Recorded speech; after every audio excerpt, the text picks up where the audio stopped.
ஏன் கொடுக்கக்கூடாதா? ஏன் அந்த அந்த போஸ்ட்டுக்கு அவருக்கு என்ன அருகதை இல்லையா, உரிமை இல்லையா அப்படின்ற கேள்வி தான் நான் கேட்பேன். நீங்கள் பார்ப்பவர்கள் கண்ணோட்டத்தை பொறுத்தது.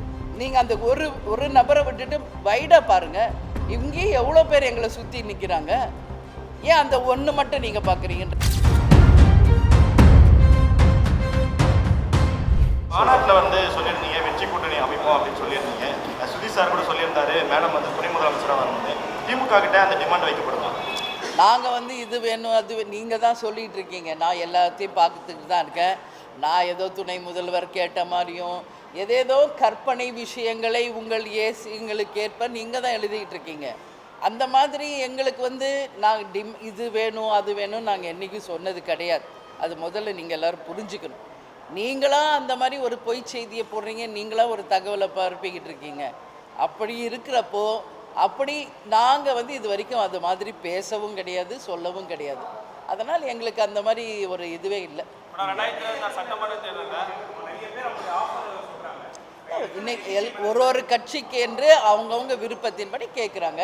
ஏன் நேற்று வரைக்கும் காங்கிரஸ் டிமாண்ட் வச்சு நேற்று வரைக்கும் அவங்க கேட்ட தொகுதிகளை பெற்றாங்க இல்லையா? அது மாதிரி எல்லா கட்சிக்கும் அவங்கவுங்களுக்கு ஒரு உரிமை இருக்குது. அந்த வகையில் தேமுதிகவுக்கு எவ்வளோ கிடைக்கணுன்றது நாங்களும் எங்கள் உரிமையை கேட்டிருக்கோம். நிச்சயமாக அது அமையும். எல்லாரும் நான் ஏற்கனவே விஜயபிரபர் போட்டி இருக்குது. ஆல்ரெடி விருதுநகர் எம்பி கான்ஸ்டிடுவன்சியில் அவர் போட்டிட்டு இருக்கார் இல்லையா?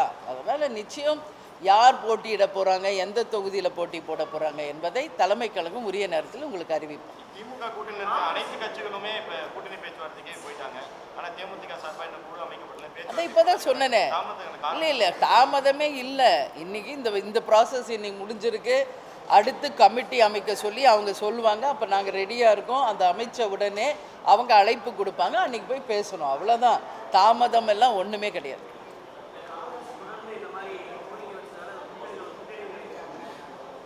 அப்படி ஒன்றும் இல்லையா? இல்லை இப்போ அங்கே எல்லாருமே ஒன்றா தான் உட்காந்துருந்தோம். எல்லாருமே சந்தோஷமாக பேசிகிட்டு தான் இருந்தோம்.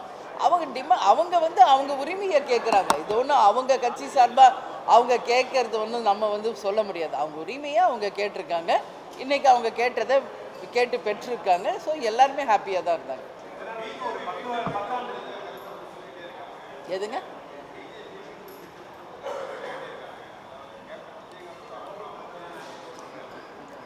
கேப்டன் ஆன்மாவா?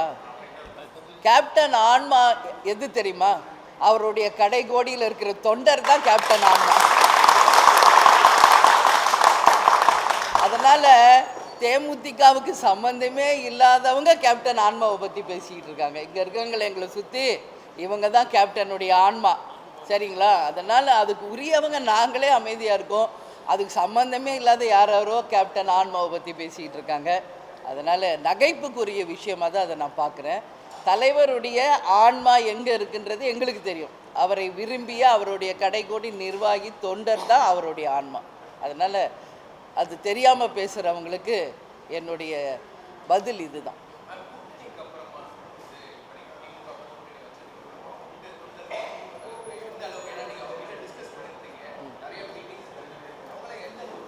இல்லை எல்லாருமே ரொம்ப ஹாப்பியாக இருக்காங்க. ஒட்டுமொத்த பேரும் சந்தோஷமாக இருக்காங்க.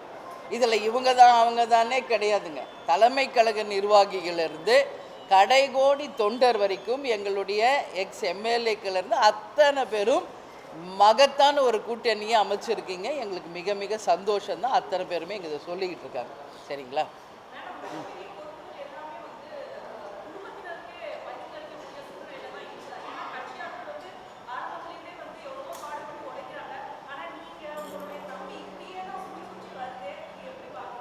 இங்கே இருக்கிறது ஒருத்தர் தான். மீதி எல்லாரும் யாரும் இல்லை. நான் சொல்கிறேன், இவங்க இருக்கிற அத்தனை பேருமே முக்கிய பொறுப்பு தான். உங்கள் பார்வை அவங்க மேலே மட்டுமே இருக்குது. அது பார்ப்பவர்களின் கண்ணோட்டத்தை பொறுத்தது. இன்றைக்கி தேமுதிகவில் லட்சக்கணக்கான பேர் உறுப்பினர்களாக இருக்காங்க. அதில் ஒருத்தர் என்னுடைய சகோதரர் சுதீஷ். கேப்டனுக்கு மறைவுக்கு பிறகு இப்போ விஜய் பிரபாகர் அத்தனை பேர் விருப்பத்துக்கு என்னங்க போட்டி போட்டார் விருதுநகரில். அவ்வளோதான். வேறு யார் இங்கே குடும்ப உறுப்பினர் இருக்காங்க? அதனால் விமர்சிப்பவர்கள் விமர்சிச்சுட்டு தான் இருப்பாங்க. ஏன் இன்றைக்கி டே 1லேருந்து சுதீஷ் வந்து இந்த கட்சிக்காக பாடுபடலையா? இந்த கட்சிக்காக அவர் உழைக்கலையா? அதனால் வந்து எதையாவது ஒன்று குடும்ப உறுப்பினர் அதை தவிர வேறு என்ன சொல்ல முடியும்?